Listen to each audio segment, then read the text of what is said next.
Tonight we got a weird one, of course, which is what we do basically. We do mostly weird ones these days.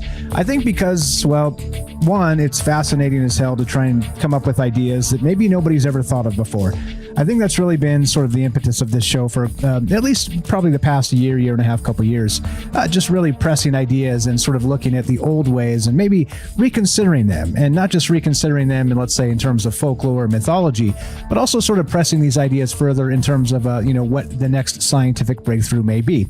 Now, one of my favorite theories, of course, is that sort of manifestation aspect of the future, basically. And look, many people say that you can do this with, human life. These sort of the observer effect, the collapse of the wave function, this type of stuff when it comes to quantum mechanics and whatnot. Maybe our consciousness shares some of those particular aspects, or actually works at a quantum level, right? So a lot of wild stuff to begin with that particular notion right off the bat. But of course, in terms of manifesting things, it's not as simple as that, I think. Again, these are just ideas. All the disclaimers apply. I have no answers. All this stuff is way above my pay grade. We're just trying to consider, like I said, some ideas that maybe haven't been considered just yet. Now, of course, manifesting the future is not just one of those things like I described a second ago with a personal thing, but maybe manifesting the future of science itself through conversations like this. Now, again, maybe I'm just tickling my ego a smidge there, but I'm not so sure that's the case, because this isn't just about me. It's about us. It's about these conversations. It's about just ideas, right? And that's really the best part of this stuff. But manifestation isn't simply something as, let's say, cut and dry as that, because I think that we're dealing with, in my opinion, sort of that idea of the trickster, or the idea of, what would you call it? Generational manifestation of things that we may or may not even understand, or even, let's say, grasp as entities that are real. Which, of course, leads us to tonight, because of, me, I'm always looking for weird stories and weird things. And I thought, let's do something a little different tonight. And let's actually look into folklore and see if we can find something a little more local to a particular area, and maybe find something I hadn't heard of before. And hopefully, if I haven't heard of it, you haven't heard of it. And hopefully I'm bringing something new to you tonight, which brings us to this idea, which we're going to begin with, a weaponized tulpa. Now, a lot of ways to consider and look at that, but we'll just begin with where we started and how I tracked this down. ReadersDigest.com, RD.com has a list of the strangest mysteries by each state, which is pretty cool, right? A lot of cool stuff in here. Rhode Island, Pennsylvania, all 50 states, etc. Oregon, lots of cool stuff. But the one I found is from Massachusetts, and it's actually called let's see, what's it called? Oops, that's not the one. This is the one. It's called the Phantom Black Flash. You guys ever heard of this? And it is, let's just read it straight from the write-up. That's probably the best way to do this instead of me rambling on and on about it. But yeah, we're going to go a little bit folklore tonight, but not just that, we're going to consider it in troubled mind style ways, because that's really our specialty here. But here we go. I'm going to read this straight from the write-up here, and you guys can follow along, or of course, read faster than me, and maybe you've already done that. But the link is in the description on all these things. And I encourage you to definitely check that stuff out, because it is sort of the manifestation of the show. It is there you go, right? It is the actual the inspiration of the show and where this stuff came from. So anyway, the legend of the Black Flash dates back to the early 1930s in the small town of Provincetown, Massachusetts. As the story goes, there was a mysterious dark figure that would appear on the beach late at night. The shadowy entity was said to move at incredible speeds, often just a fast blur or flash of darkness. Witnesses described the Black Flash as a very tall, thin man dressed entirely in black. He wore black pants, a black coat that flowed behind him as he ran, and a black, wide-brimmed hat that hid his facial features. Now, where have we heard that before? The only visible skin was on his hands, which people reported were pale white. The Black Flash only appeared at night and was most often spotted along the shoreline. He would burst out of the dunes and sprint wildly along the beach, moving so fast that the human eye could barely track him. His speed and elusive nature terrified the locals. There were many alleged encounters with the nightmarish figure. One story tells of a young couple walking along the beach at midnight when the Black Flash darted past them, howling wildly into the darkness. Another story, a local fisherman claimed the dark sprinter thrashed through his fishing net one night, shredding it to pieces before disappearing back into the shadows. While no one was ever able to definitively identify who or what the Black Flash was, some speculated he was a ghost, a demon, or even a vampire. Others believed he was a twisted local man with a sick mind who dressed in black and terrorized the town. Skeptics brushed it off as an urban legend, but the locals remained wary of the dunes late at night. I think that probably puts us up. So to this day, the legend still haunts Provincetown, and some claim to occasionally still spot a dark blur zipping across the sands under the moonlight. Whether real or myth, the Black Flash has cemented his place as one of the creepiest and most chilling unsolved mysteries of Cape Cod. Now, like I said, I've never heard this one, but wildly, there are a lot of parallels right out of the gate to a lot of different paranormal aspects of things. And maybe not just paranormal aspects, but, back to those UFO tulpoids we talk about often on the show these days. Now, it does make me wonder what's actually happening here. We have sort of this echo of shadow people. We sort of have, again, this wide-brimmed hat covering his face. So we sort of have, sort of an early echo of the Hat Man, that whole idea. And then we have this weird idea of an entity just kind of streaking on the beach, right? Like it's just showing up by dark of night and kind of scaring people and, scaring children. And they say that's how this story began, actually. There were some children walking near the beach on the way home, something to this effect. And this entity runs out of nowhere and confronts them directly in front of them and lets out this maniacal cackle, like whatever, right? Like whatever actual real sort of Batman-esque voiceover you can imagine, just some sort of just really terrifying, spine-tingling cackle. And by some accounts, this entity had glowing red eyes. By other accounts, this entity had a glowing blue or sort of grayish eyes. Of course, as usual, eyewitness accounts are going to be weird and varied, and especially when it comes to something like this. But so the question becomes now, what exactly is this thing? Okay. A lot of ways to look at this. And in my view, of course, there's no way for me to actually know, but it is interesting to look back into the past, and again, like 1930s here, we're talking on, up in Massachusetts on the coast, to kind of consider that maybe a lot of the ideas we deal with today are based on these old folklore stories. Again, the Hat Man comes to mind right out of this. Shadow people is another one. Not to say that it originated here, but maybe that these are ideas that sort of are perpetuating from, let's say, generation to generation based on these ideas. Well, there's other actual, let's say, theories I have regarding this, but for the moment, think about what this actual entity echoes in modern parlance.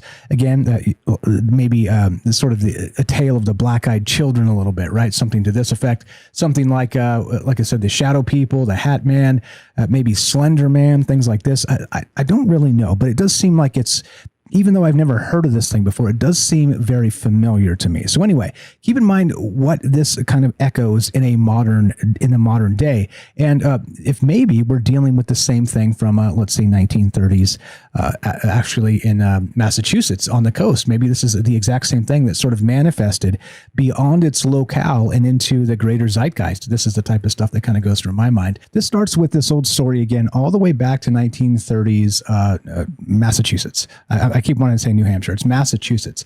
And the name of the entity is the Black Flash. If you guys want to look it up, again, link's going to be in the description if you want to check it out and kind of delve into that, what this actual thing might be. But that's where we come in, where these theories sort of manifest, let's say. And one of the ideas that I was, when I was reading about this story and sort of digging into some of the details, I was wondering about not just those modern parallels as I was describing, maybe Slender Man, some of these other shadow people, the Hat Man, things like this. But I did wonder if this is the same tale that's been told since the dawn of time. And we just keep finding new faces for old enemies. You know what I mean? New faces for, let's say, old tulpas or manifestations of such, which become these egregores or whatever else you want to call them as they sort of seep into the collective subconscious. And this to me is, basically let's say a monster's origin story. And we're only going back to the 1930s for this one, but how far back does this go as well? What's up? I see mentioned in the chat, maybe a Banshee. What's up, Smoke Dizzle? And that becomes really the question here is, what is this thing? And again, as usual, we start in the most basic sense that this could have been some, prankster that lived out there and was like, haha, I'm going to dress up, on the beach, and I'm going to run around and scare people, and it's going to be the blast of my life, and ha ha ha ha, right? I mean, yeah, that's fine. And they say that this lasted on and off for approximately 10-ish years in this area. sporadically a little bit, but then it just stopped entirely, and it never happened again. Or, well, so they say. That's how the original legend goes. However, there have been sightings and reports of this thing being seen in modern times as well. Up to 2022 is the last case that I could find. But I mean, this again begs the question, right? So if that's the case, it surely couldn't be some whacked out local that was like, yeah, woohoo, let's put on some Bigfoot stompers and go put Bigfoot prints on the beach. This type of hoaxer, or let's say practical joker.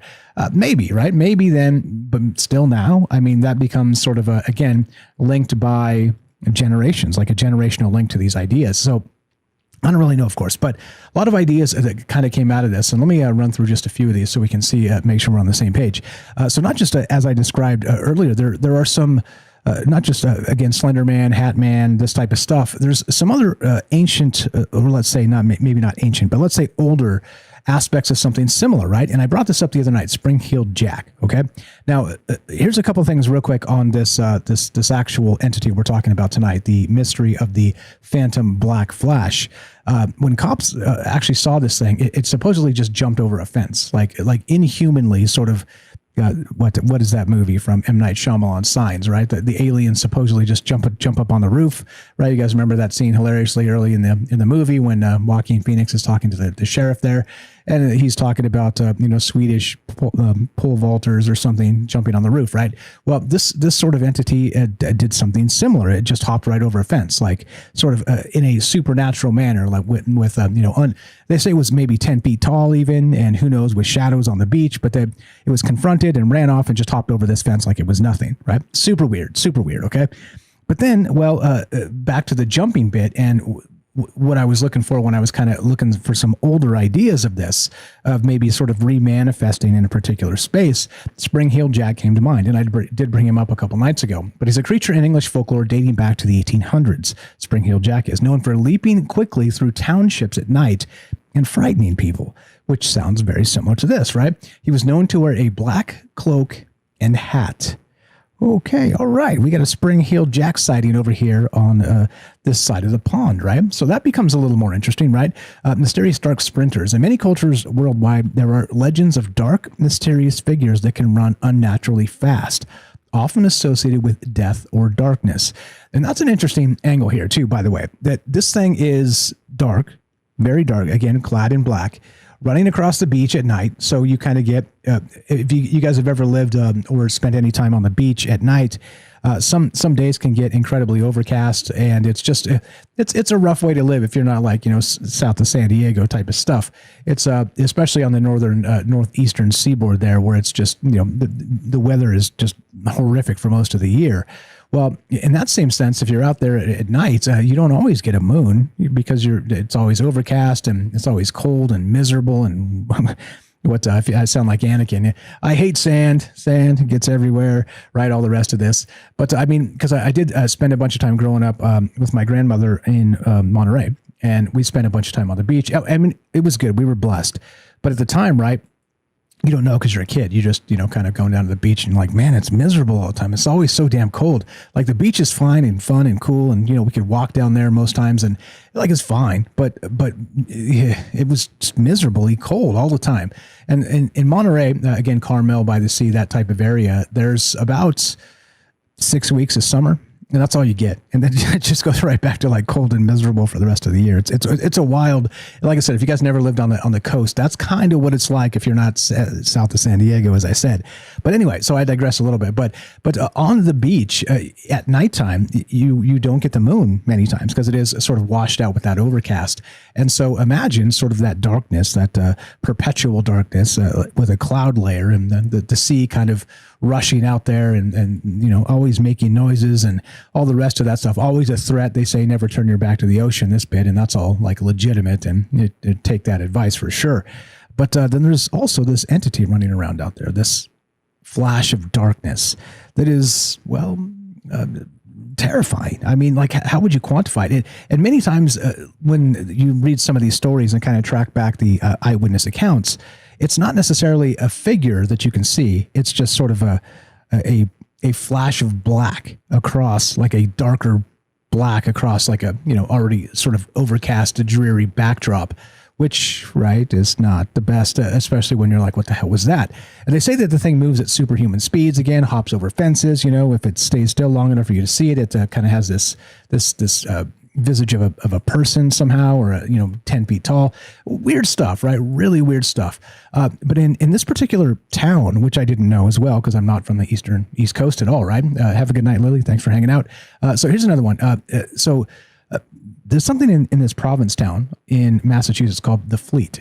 It's a name given to ghostly specters of ships' crews that wash up on shore and then mysteriously sprint into town. And so one of the theories with this actual entity that we're talking about tonight, the Black Flash, is that he's one of these entities, one of these sort of washed up, perished pirates or something from the days of yore, and his whatever's left of him is still sort of haunting, whatever he can, and trying to, scare up some fun or whatever's going on. I don't really know, of course, because like I said, that stuff's above my pay grade. But of course, back to the modern reports of shadow people. I mean, that resonates very heavily here. Again, humanoid figures, glimpsed moving quickly, of course, at the corner of your eye, this type of stuff. What else is there? What about the Mothman? This type of thing, like as described at, what was it, Point Pleasant? Cryptid creatures are said to appear as large, dark, man-like beings with glowing red eyes and enormous wingspans. There's a lot of really decent connections here. And of course, the main one, the one that makes the most sense, at least when you're looking at this thing, is sort of the idea of a Grim Reaper type effect, like this dark cloaked shadow that's watching you and also, moving quickly across the horizon faster than you can actually kind of quantify what it is, or even try and, get an idea. It's come and gone before before you really recognize anything. So like I said, a lot of parallels with some, not just older stories, but more modern stories as well.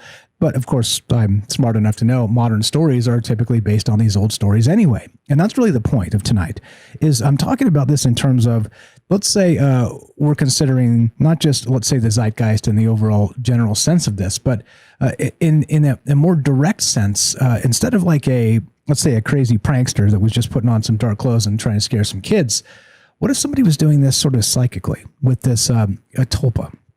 Now, Tulpa, of course, is a thought form. We've talked about this quite often in the past, and they say they can even become sentient. That's what makes them a Tulpa. They are a thought form that is sentient in their own right, and at some point they are part of you, and then at some point they can break off of you and become their own thing, right? Which is maybe these pop-out entities we've discussed in the past. But I was thinking, is maybe this is a situation where we have this actual thing is not really a physical manifestation, but a sort of a tulpa, a thought form from somebody that was maybe living nearby and maybe sort of pranking people with this idea of creating thought forms, and maybe even scaring up some of that negative energy to even feed off of that and grow the thought form itself into something else, which, well, seems pretty scary, right, when you think of it in those terms. But I don't know. A lot of ways to consider this. And the cyclical, let's say, variations of these stories, modern and ancient, seems to really point at this shadow type stuff as, let's drink some maybe juice and say maybe this is a thing. Maybe it's not, but maybe it is. And so what do you believe regarding not just shadow people, but the larger context here? Because we're talking about this entity, the Black Flash from the 1930s in Massachusetts on the coast. And it is very shadow person. It is very, wearing the black hat to cover its face, very Hat Man, which is another variation of a shadow person. But then there's all this other stuff, the Spring-Heeled Jack, and, again, the sort of the sporadic happenings of, over 10 years and then stopping. And then I'll read you some accounts, some modern accounts as well of some stuff I could find. But again, who really knows? But maybe maybe you've seen this, maybe you live out there. Maybe these ideas are, like I said, cyclical in the sense that we deal with the same thing over and over and over again. And whatever it is, it recognizes us, but we don't necessarily recognize it. And of course, that would be this idea of a weaponized Tulpa. And that's where I'm starting tonight. And there's a lot of ways to take this, of course, which we'll do because I'm a weird guy and that's what I'm going to do. But I'd love to hear your thoughts. And how come there's so much familiar with this story, even though I've never heard this particular tale? This is where this starts to get a little strange, right? You're like, it feels like I've heard this before somewhere. I swear I've heard this story before, but I'm pretty sure I haven't, right? Do you get that feeling as well? And I think that's really puts us exactly where we need to be. And what the hell's going on with this entity known as the Black Flash of Massachusetts? I don't really know. What's up? Define Tulpa. Yeah, Tulpa is a thought form. So we'll talk about that when we get back. I'll define Tulpa in full when we get back. But it is, there's an individual Tulpa, and then there's the egregore, which we'll talk about as well, which is what I'm discussing and describing with this entity tonight. I think maybe this is quite a bit larger than a singular Tulpa. So anyway, that's what's on my mind, and that's what we're doing, and that's where we're headed tonight. Like I said, I'd love to hear your thoughts as usual. This is a conversation. This is not a lecture or a sermon. As people try and tell me, they're like, well, Michael, I tried to listen to your sermon and you kept repeating yourself, Mike. And so I can't listen because you just keep repeating it. I'm so smart. And if you repeat yourself, I'm so smart that I check out. I just can't do it. Well, call me, bro. The reason I repeat myself is because it's a conversation and we're talking about concepts and ideas. And I want you to call me and tell me, bro. And this is a real conversation I had with somebody not too long ago. It's like, well, call me, bro. Like, break it up and tell me what's going on. What do you think is happening with this? Is it exactly as I'm describing, or is it something else entirely? We'll talk about a weaponized Tulpa when we get back and what that means specifically to troubled minds. I'm your host, Michael Strange. We're streaming on YouTube, Rockfin, Rumble, Twitter, and Twitch. We are broadcasting live on the Troubled Minds Radio Network. That is KUAP Digital Broadcasting. Tonight, we're talking about a dark figure that vanishes after a decade of terror on the beach in Massachusetts. Was it a prank gone wrong, a monstrous aberration from another world, or a terrifying echo born from a community's collective fear?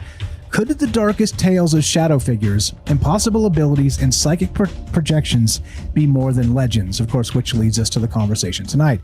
We're discussing this idea of the Black Flash. He was back to the 1930s, suggested as an entity, sort of a shadow-like entity that ran across the beach, freaking people out. 10 foot tall by some accounts, which sort of echoes the idea of Slender Man a little bit. Wearing a wide-brimmed hat that covered his face, which again echoes the idea of let's say the Hat Man, which we've talked about, which is a shadow entity or shadow figure, sort of of that ilk. There's a lot of really weird things about this. Again, it was able to hop over fences supposedly as an eyewitness. Even police officers suggested that this was the case, which kind of brings it back to Spring-Heeled Jack. So we have a really weird sort of mix of things as we start this, and it does make me wonder if again a lot of these, let's say, physical attributes of entities themselves are cyclical, and we are recycling them in a larger sense of, let's say, the collective subconscious. Okay, and so real quick on the Tulpa bit, let me just break down what the Tulpa is real fast, so we're exactly clear on this. And hang tight, Matthew. We'll go to Matthew in just a second. He was in here just a minute ago, but now he's gone. But jump back in and we'll put you on the show. Sorry to I did see you there. So now. The elusive Tulpa, we'll go back to the idea here. So it is a thought form solidified into a semi-real entity through intense concentration and belief. The children's initial sighting could have been the seed, a flash of imagined terror given substance to the town's collective dread.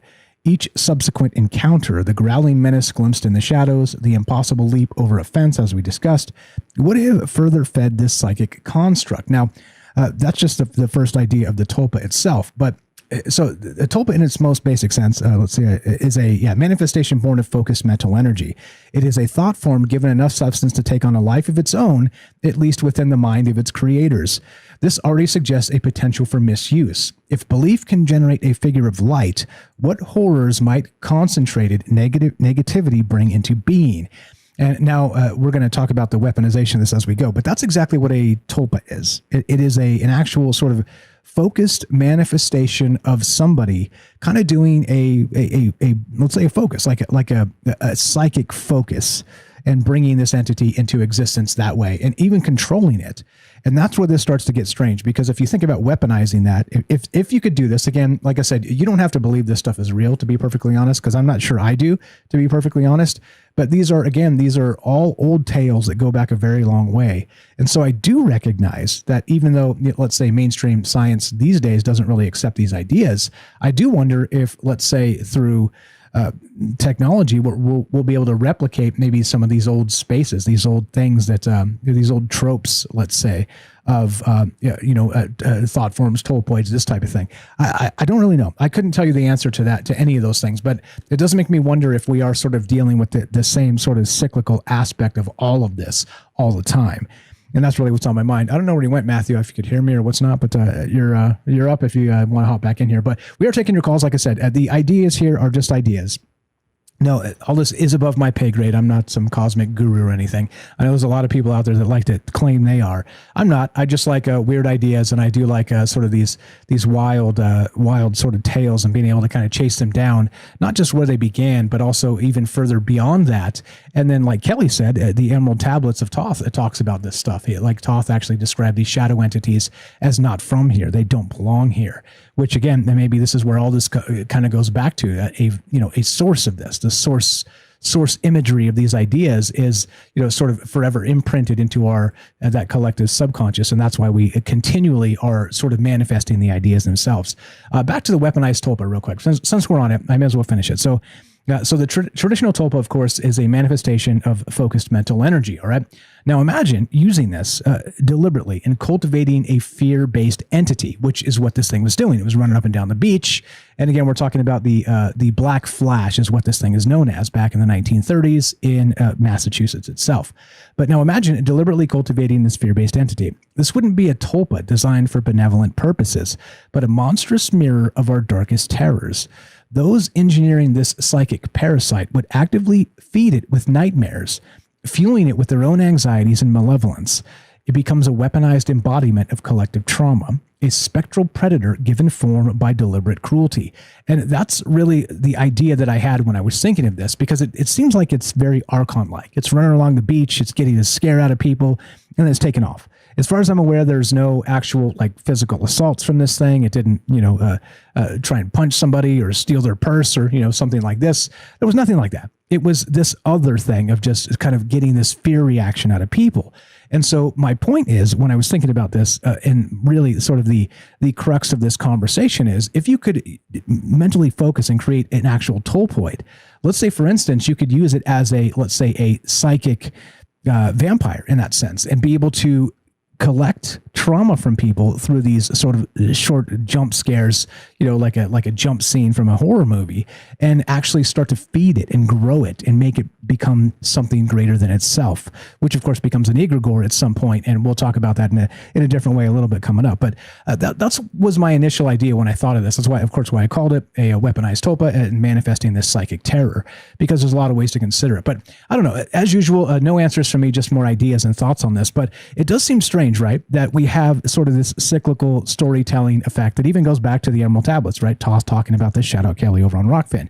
All the way back to the ancient days. Now we're talking about 1930s Massachusetts on the coast. So where are the connections here? Are there connections, or again, is this just the human pattern recognition machine trying to find patterns where there are no patterns? As usual, like I said, that's where I'm at in terms of, I think this synchro mysticism stuff is real, and I think that we all are experiencing it all the time. I think maybe it's just something we don't notice, or something we're not programmed to notice as part of the human upbringing.